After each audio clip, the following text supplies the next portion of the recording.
2 weeks ago, I promised all you sexy nuglets a new episode of Legit Level Review, and the response I got from you guys was pretty much, lol, alright, dumbass. I mean, I can't really blame you since the average time between 2 episodes so far has been like 2 whole months, but yeah, fuck all of you. New episode, baby, 2 weeks later, as planned. To celebrate, I grabbed some homeless prick off the brutal streets of New York and held him at gunpoint to say funny things about Kenos, so let's get into it.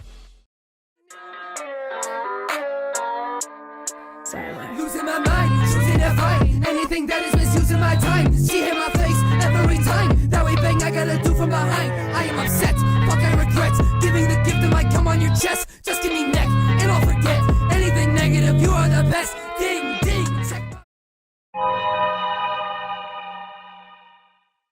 Hello everybody, Doggie here. Alright, let's get started. Juniper, she kinda reminds me of a pink fairy armadillo. Aeon just smells like chocolate pudding. Technical Zodiac wait, I'm definitely not looking at the right thing.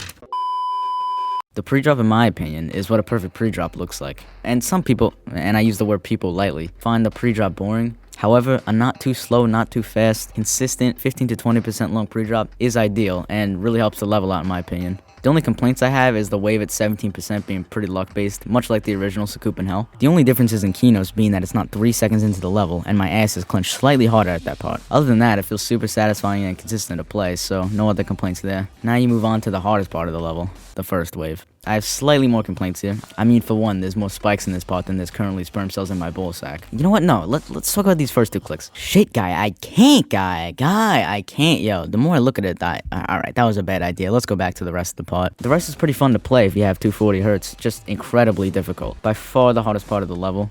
And also, what the fuck is this double click shit at 26, guys? The most unnecessary shit I've ever seen, yo. Overall, this part would be great if the first 2 clicks didn't ruin the fun for the rest. Next is the second wave, which is way easier than it looks. If you want to pass the second wave, think of it like this. The less you use your brain, the easier the part is. All you really have to do is use muscle memory, which you acquire in no time. Even though these gaps are extremely tight, it becomes pretty free and consistent, purely from muscle memories. Regarding the last click, most people hate it, but I don't have a problem with it. Don't get me wrong, for 4 out of the 5 months I played it, it sucked ass. And the transition into the next part doesn't help very much, because if you're too far to the right of the last gap, you have to pull some dream luck out of your ass to save yourself. Alright, moving on to the UFO and ship parts, the most boring and annoying parts of the level. The UFO is definitely better, but it feels so off-putting to play for some reason. The next ship is the worst part of the level in my opinion. It's just really awkward and inconsistent to play. I can forgive this section though, it's only 10 seconds in total. Moving on to the 50 wave, for pretty much my entire time playing Kenos, the 50 wave was inconsistent. The gravity switches feel a little too fast for, human reflexes, so muscle memory is the way to go here, and it's still hot ass, but satisfying when you pass it.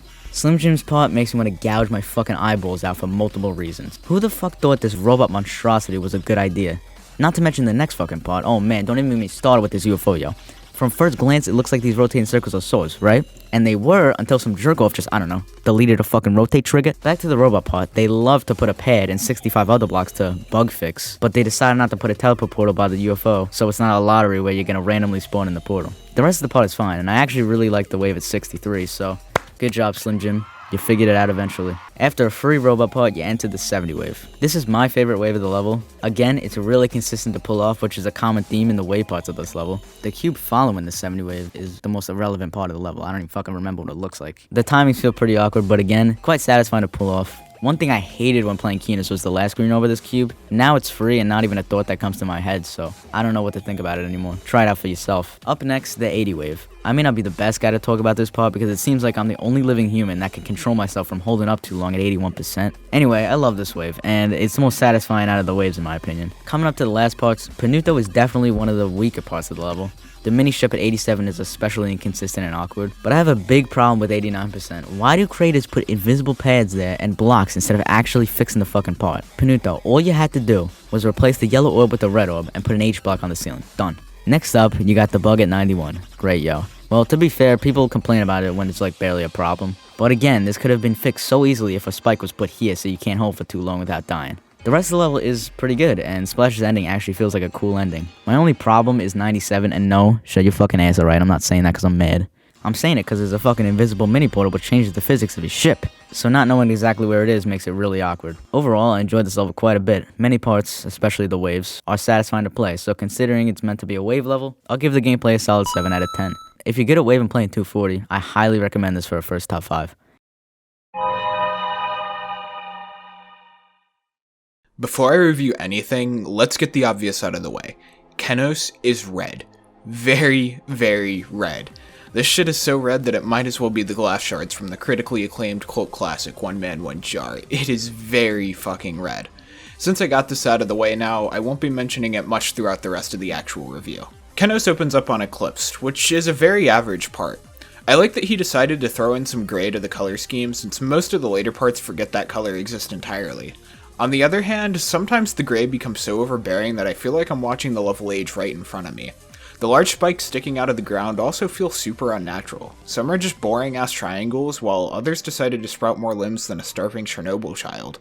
At least the movements pump some life into the part. They're probably my favorite thing about it. I also like that this part seems to go for a certain atmosphere and executes it decently. Like I said before, very average opening part. Oh god, remember what happened the last time Zim Noir appeared on this series? Well, I'm gonna cut Homie some slack today since this might be my favorite part he's ever made. The difference between this and most of his other work is the shading, which doesn't exist in half of his parts for some reason. Each block and its designs are clearly layered, which adds a lot of depth to the part. There's also an attempt at decent atmospheric glow, which works well with the hazy vibe the part gives off. Still, there are plenty of recurring problems here, such as the completely empty massive black globs of cancer that are trying to be passed off as the ground, the spikes look more clusterfucked than the blocks themselves, and just like last time, Zim Noir manages to make the background feel extremely empty despite actually having a fair amount of air deco. For me, this is the best Sim style can really get. Next we ease into Bionox with what is perhaps the scariest transition I've ever seen. The word hell plastered 800 times into the background, with a singular shaded variant thrown in there just to ruin some immersion. This is really just Kenos' way of reminding you that past this point, your butthole is at the mercy of Satan himself, because there is no way that a deity could ever devise this blasphemy. Everything in this part except for the stuff in the ground is well designed and very clean, even when stuff gets a bit dense. I love the use of brick blocks for the base of the block design. These always go together well with any hell-themed level. I don't like the slope blocks in the wave, they feel a lot bolder and almost cartoonish in comparison to what's mostly a dark and gritty part. Oh, and before moving on to the next bit, I gotta mention how fucking sick Bionox's logo is for this. The drop of Kenos starts out with even more Bionox. I'm just addressing this bit separately since it's very different compared to the pre-drop. This part can be broken down into 3 sections: the normal waves, the mini waves, and the buffer section. The buffer section isn't anything new, just the same parts from the pre-drop. What is new are the super tight waves, and god do I mean tight. Now we've talked about fitting into some very tight spaces on this show before, but this might take the cake, baby. Thankfully, this level takes into account my unique ability to cock bend at a 70-degree angle, really helping a homie out. In terms of design, my complaints are pretty similar to Bionox's first part, with the normal wave sections feeling dark and mysterious, while the mini wave sections feel blockier and more out of place, although switching the outline from red to gray was definitely a solid choice. Terran is the part I have the least to say about. It's one of the shortest in the entire level, and feels like the definition of playing it safe. The majority of this part feels like your typical 1.9 Mega Collab part with a couple of new designs thrown in there for good measure. While this makes it one of the more forgettable parts by default, it doesn't necessarily do anything wrong either. The pulses and structuring are really well done, and everything else is at least average, but this still feels like it came out of Bloodbath, not the legendary Npesta demon Kenos. Can I take a second to mention how goddamn underrated Lazuli is as a creator? Everything I've ever seen them make has been nothing short of an absolute eyegasm. I will gladly die on the hill that Laz has some of the best block design in this entire game, which absolutely carries into their Kenos part. Every single block design is unique and visually pleasing, and the subtle hue work on some of the details is something that most of this level is missing. While I could feast on the eye candy that are these blocks all day, I still have to address the janky movements Laz tried to pull off here. There's such an odd mismatch of different easings and movement duration that makes this part feel like it's being pulled along by some marionette strings, and the last thing I need is for this demonic fucker to pop up since we're already looking at one of the scariest Geometry Dash levels of all time. Next up is Krampus. Sorry, Krampus. But at this point, what's the difference? Both of these mythological beings exist to terrify children. Don't believe me? Just look at Krampus's other work and tell me you don't see the resemblance. Anyways, this part has what I'm now going to call the Lucas Yekla effect, where the part looks kinda shitty when I pause it, but then I speed it back up and hey, it looks alright. I like a lot of the individual things in this part, like the block design, ground design, and even these really weird saw blades with the glow slashes through them. But when they're all put together, it feels like each individual item is trying to steal the show, and I just do not have enough active brain cells to put that shit together, so this part turns into one big red blur. Also, I gotta ask, are these random flashes of gray Jesus trying to break into the level? Well, Krampus is a demon, so maybe a war of the worlds is about to break out here between his holiness and the Christmas monster. Let's blast into the next part before we have to worry about that. From here we slide straight into Slim Jim, and let me first say how honored I am to see another fellow member of the meat food group out here representing in this field. It's getting hella spicy in here, and I'm not just saying that because we're practically in Satan's butthole. This Slim Jim really brings the heat. Everyone and their mother knows that this part slaps. The movements here are some of the best I've ever seen. The way everything falls into place is honestly stunning and gives this part tons of character. The blocks are all creative and look decent, especially when watching them move around and interact with each other. Slim Jim without a doubt made one of the best parts in this level, and even though I'm a completely straight man, I would gladly put this meat stick in my mouth any day of the week. Next up is, well, who knows really.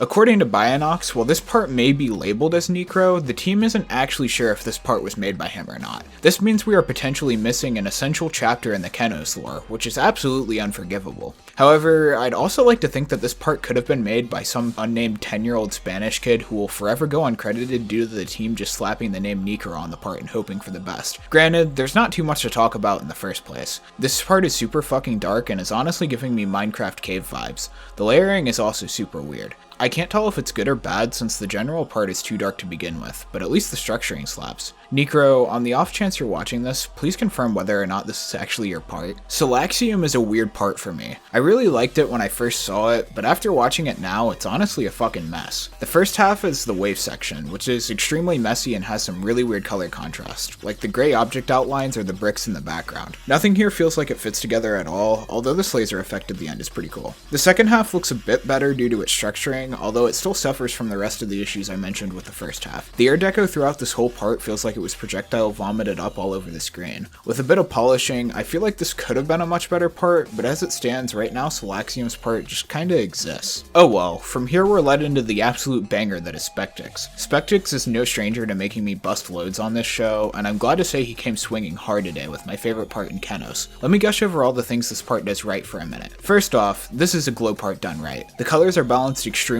well, and all the glow contributes towards the atmosphere instead of trying to flashbang the player or cover up some shitty block design. The hue work is also perfect. It worked for Lazuli earlier and it's working great now. I also love that everything in this part moves.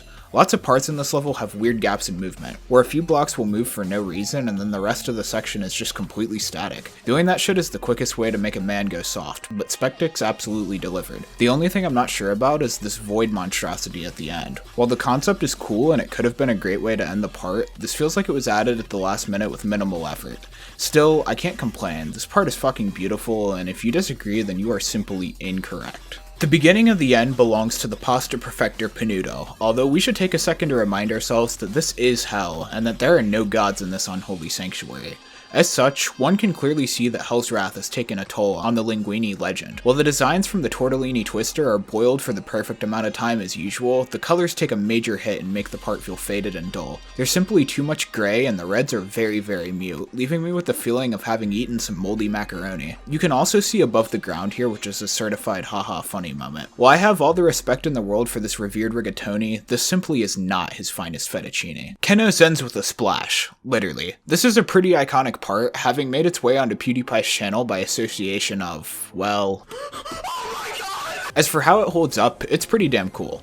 Similarly to Spectix's part, Splash isn't afraid to use the move trigger to actually make his part look better, and I really like the block design. This part also makes good use of atmospheric glow and shading. One thing I've never really liked are these circular particle effects. They only work for me in really specific scenarios, and the pits of hell aren't one of them. The ground and block design also simply decides to not exist for the last couple seconds of the part. Getting into real nitpicky territory, I wish this dash orb had been decorated as well. Some art of the player ascending out of hell would have been sick and fitting, and God knows this level could use some Jesus, but hey, it is what it is. This is a great part to end the level on. The more I watch Kenos, the more I realize most of its parts are actually unironically good. Sure, like any mega collab, there are a couple that are noticeably shittier than others, but most of them are actually above average and have well-made design, with the biggest hindrance being, you know, it's a fucking hell-themed level. If some of these parts had a different color scheme, this level might actually be cracked. Because of that, I'm settling with a decoration score of 7 out of 10, which is probably higher than most of you were expecting. Paired with Doggie 7 for the gameplay, Kenos comes out with a very neat overall score of 7 out of 10. Well, ladies and gentlemen, we've escaped the depths of Satan's butthole and hopefully given him a hemorrhoid on the way out. For the next episode, I'm gonna let you guys vote on which level you want, which is something I haven't done since the second episode. Surprisingly enough, this will also mark the first time I won't be reviewing an Extreme Demon. Go vote on which one you want using the link in the description. Also, go like and subscribe, you lazy fucks.